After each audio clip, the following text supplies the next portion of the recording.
I think people should dress up for Red Ribbon Week because it shows school spirit and it's really important to stay drug free. Red Ribbon Week is coming soon. Stay tuned to find out what it is all about and how you can participate. The varsity football team played Huffman last week. Stay tuned to today's sports where we fill you in on how the game went. Marching Southern Sounds participated in the Hoover Invitational this past weekend. In today's entertainment, we will tell you the results of the competition. These stories plus more headlines are coming your way on today's THS TV.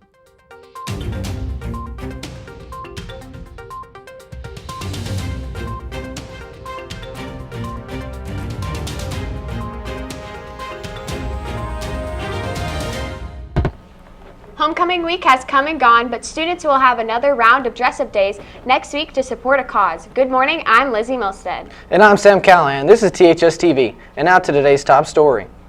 The last week of October is Red Ribbon Week, and along with Red Ribbon Week comes dress-up days and competitions. Each year, Alabaster City schools participate in Red Ribbon Week, which is a way to prevent drug and alcohol use. The overall theme this year is YOLO, the popular catchphrase meaning you can only live once, and students are excited to show their support. I think people should dress up for Red Ribbon Week because it shows school spirit and it's really important to stay drug free. Here are the dress-up days for next week. On Monday, students are advised to wear red. On Tuesday, dress for your future day by wearing an outfit that represents your career choice. Wear black on Wednesday for Blackout Drugs Day, and Thursday is Crazy Sock Day.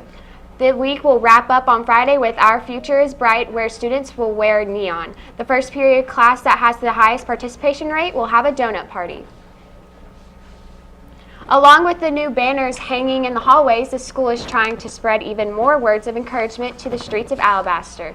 Last week, a series of new banners appeared on the street posts outside and around the campus. The posters featured sayings such as "Champions of our future," "It's a great day to be a warrior," and of course, "Warrior Strong." The banners were the idea of the administration. The board purchased the banners from a local store, United Logo. Get ready to the napkins because it's pasta time. Here's what's trending on Twitter. Today is National Pasta Day, and restaurants everywhere are celebrating with their favorite dishes. From lasagna to rotini to spaghetti, there are over 600 known pastas to know. People are talking on social media or sharing their favorite types of pastas and recipes. Even a popular restaurant chain has gotten into the conversation. Olive Garden used the day to promote its never-ending pasta bowl. For more information on National Pasta Day and where you can celebrate, keep tuning in to THS TV. Now let's take a look at other hot topics in today's national headlines.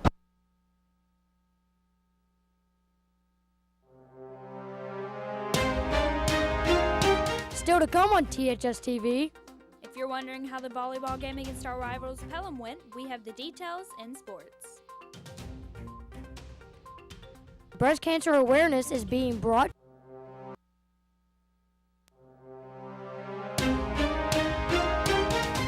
The Iraq Army has attacked ISIS. The Iraqi Army is hoping to push ISIS out of the territory that it holds.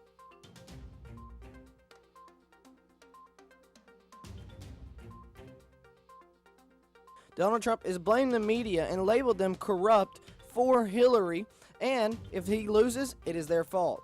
He has stated he will accept the loss, though. North Korea's condemned missile testing was a failure, according to South Korea and America. The testing of the missile exploded shortly after the launch. So did any of y'all go to the game Friday night? I wasn't able to, but it was a really hard-fought game. The Warriors came out over and overtime with the really good score. They're closer to making the playoffs, but I'll have more in today's sports. But first, we've got your needs to know in today's announcements. We'll be right back with more THS TV. Still to come on THS TV. If you're wondering how the volleyball game against our rivals Pelham went, we have the details in sports. Breast cancer awareness is being brought to Creekview Elementary in a new way, and we have more information. You're watching THS TV, your source for sports.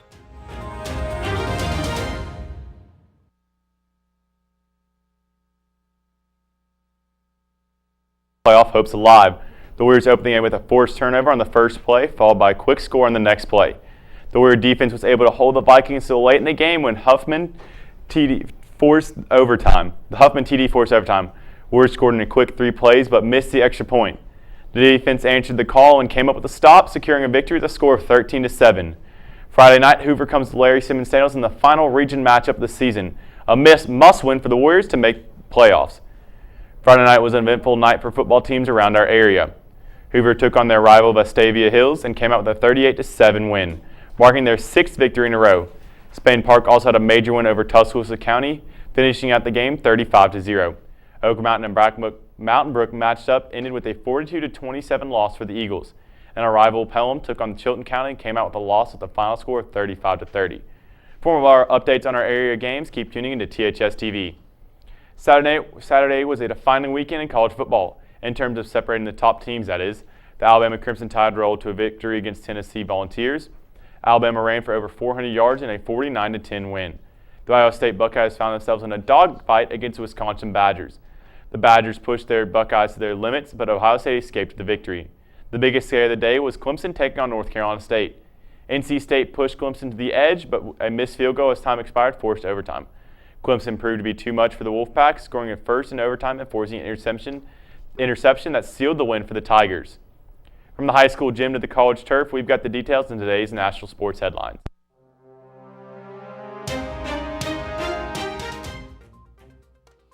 Ronda Rousey has announced that she will return to the Octagon on December 30th in UFC 207. She'll fight Amanda Nunes for the bantamweight title.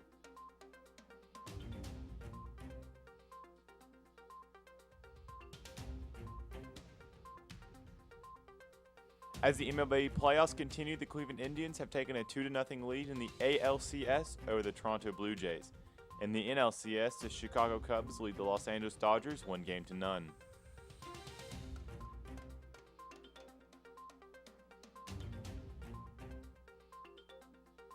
The Cleveland Cavaliers have re-signed J.R. Smith, a key part of their championship team last year, to a 4-year, $57 million deal.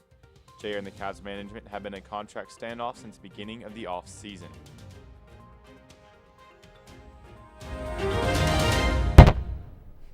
That's all for today's sports. Tune in on Friday for a preview of next weekend's area matchups. Now back to Lizzie with more news.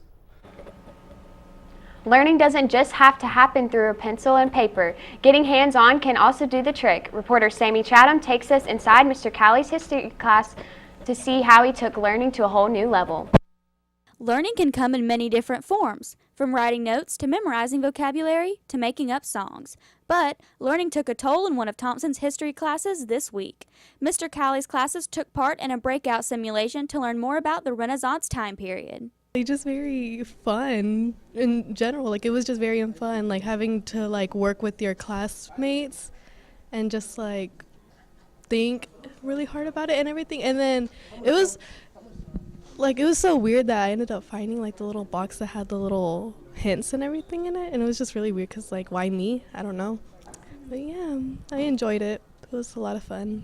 Mr. Cowley gave his classes about 7 minutes and 4 clues, and the class had to unlock 4 locks by solving puzzles about the Renaissance. Of course, as with most challenges, a prize was offered up for the winner. The first place prize for solving all 4 locks within the time limit was a free day and a copy of the next chapter's vocabulary from Mr. Cowley's notes himself. This prize had students ready to get to work. Students were excited to take on a different approach to the curriculum and work together in this hands-on experience. So we had to find this Mona Lisa painting, and he had clues all around the room. We had to go on the internet to look things up. We had this LED light to shine on the walls to see hidden messages and stuff, and we had to break 3 locks. We had to get codes, dates and stuff, and it was this time limit, and our time was 7 minutes, and we won over all the other classes. For more information on what's happening around our school, keep tuning in to THS TV. From THS TV, I'm Sammy Chatham. For more info on these and other lessons going on in teachers' classrooms, keep tuning in to THS TV. Juniors are getting a shot at many scholarship opportunities through the PSAT. The preliminary SAT National Merit Scholarship Qualifying Test is a practice SAT exam which will, if scored high enough, enter students into a pool of other candidates for a National Merit Scholarship. And for the first time, 11th graders are all getting a sponsored shot at the test. Here are a few quick reminders. Wednesday will be a 7:45 a.m. start, no zero period. Seniors and sophomores will have late arrival, with seniors scheduled to arrive at 10:55 and sophomores scheduled to arrive at 11:15. Lunches will be served by class, with juniors eating during the last lunch. Any sophomores or seniors who arrive early will be designated to wait in specific classrooms until testing is done. Freshmen will continue on a normal schedule for the day.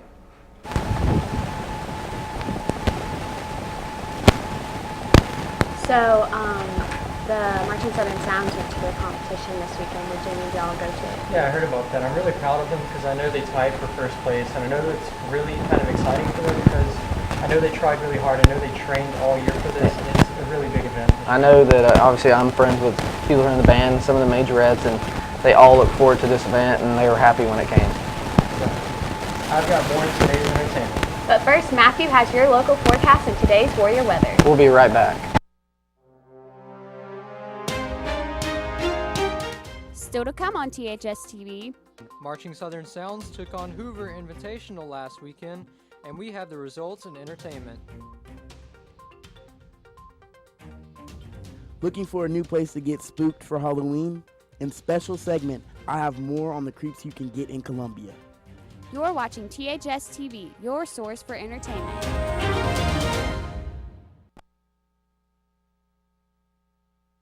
It'll be partly cloudy with a high of 87 and a low of 64 dropping in later tonight.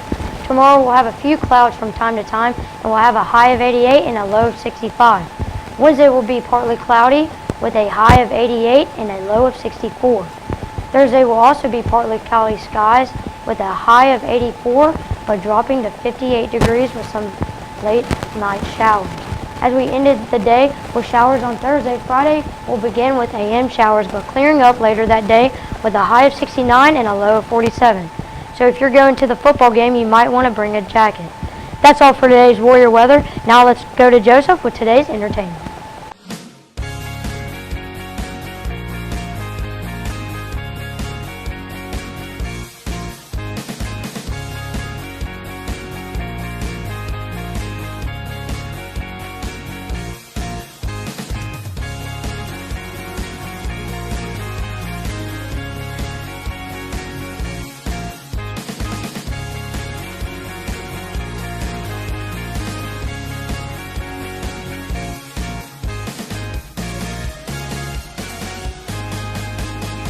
Is celebrating a superior performance in their last competition of the season, the Hoover International. They finished with all superior ratings and received Best in Class for percussion, majorettes, and for the first time ever, drum majors.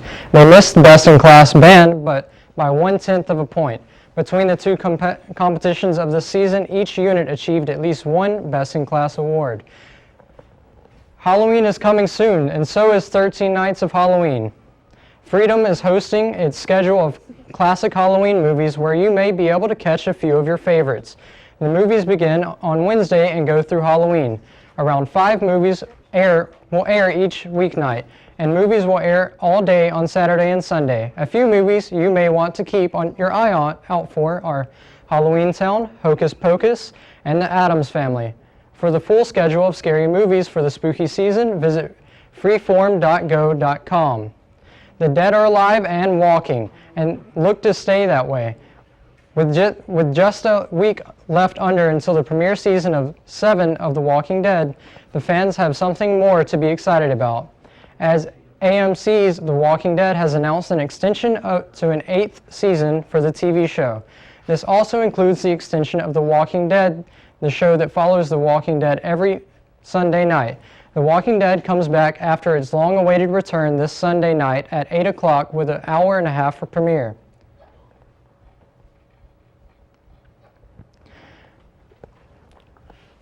These music, movies, and more, we've got latest gossip and celebrity news in today's Hollywood headlines. Brad Pitt and Angelina Jolie agree on co-parenting, and now that Brad Pitt was able to see his kids for the first time, Since the split, Jolie will trust him to do it again.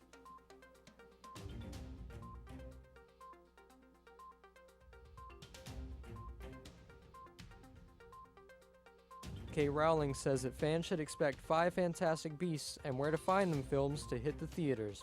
The first one comes out November 18th. Fans should expect Rowling to follow through with her confirmation after the 8 Harry Potter movies were made. Actress Olivia Wilde and her fiancé, Jason Sudeikis, now have a baby girl in their hands.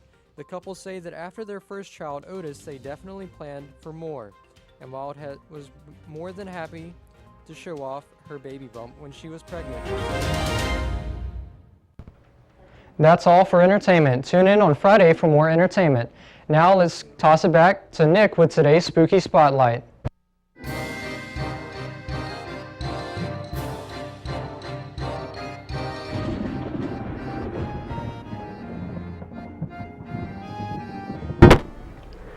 Excited for Halloween? Take a trip to Columbia Manor in Columbia for one of the oldest estates in Alabama. The spooky manor is haunted by former residents that return from the afterlife to terrorize guests. For directions, prices, and hours, visit columbiamanor.com. That's all for today's Spooky Spotlight. Now back to Sam with more news. So are you dressing up for Red Ribbon Week? Well, I probably will. I know it's my senior year, and I haven't dressed up that much over the times. I did some for homecoming week and some of the football games, so I'll probably plan on hopefully dressing up every day for Red Ribbon Week. We have you covered on the latest dress-up days. And now Matthew has you covered in your bus stop forecast. Matthew? Tomorrow morning, temperatures will be mild in the mid-70s throughout the morning. Travel time. Partly cloudy with a slight of rain. Sunrise around 6 to 8. The chance of rain stays throughout the day, but temperatures will hit. So did any of y'all go to the competition for the band this weekend? No, I didn't, but my brother's a senior in the band, so he came home and I got to hear about it. Yeah, I know there's a lot of things on social media. They were all celebrating and they're happy because, for the seniors it's their last time, and then, for the other ones they'll return, but they were excited for, how well they did. I know they have a lot of really talented people in there, and a lot of them are my friends, and I'm really proud of them. So. Yeah, me too. That's all for today's news. Tune in on Friday for a preview of the Thompson and Hoover game. And follow us on Twitter for updates on events happening at THS this week. Have a great day.